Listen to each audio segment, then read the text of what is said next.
చెప్పండి, ఎవరు గెలిచే అవకాశం ఉంది జూబ్లీ హిల్స్లో? జూబ్లీహిల్స్లో నవీన్ యాదవ్ గెలిచే అవకాశం ఉంది. స్థానికుడు. ఆయనకి పదవి లేనప్పుడే అన్నీ మాకు అందుబాటులో ఉండి ఏమన్నా సహాయం చేయడానికి దానికి దీనికి ముందు ఉండే వ్యక్తి కాబట్టి ఇప్పుడు గెలిపిస్తే మాకు ఇంకా మంచి చేస్తాడని మేము భావిస్తున్నాం. బీజేపీకి ఎట్లుంది? దీపక్ రెడ్డికి క్యాడర్ లేదండి ఇక్కడ.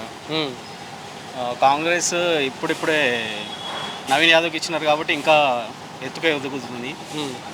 గెలిచి మాగంటి గోపీనాథ్ అంటే ఇక్కడ మాగంటి గెలిచి 10 సంవత్సరాలు అవుతుంది. ఇంతవరకు మా బస్తీలోకి వచ్చి ఒక సమస్య అడిగింది లేదు.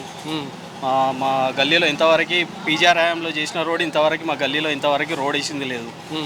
పీజీఆర్ హయాంలో మాకు డెవలప్ అయింది. మాగంటి చేసింది అయితే మా బస్తీకి ఏం లేదు. ఆయన గెలిచిన తర్వాత మా బస్తీలో వచ్చిన సమయం లేదు ఇంతవరకు 10 సంవత్సరాల్లో. ఓకే. బీజేపీ క్యాడర్ లేదండి. మెయిన్ క్యాడర్ లేదు బీజేపీకి.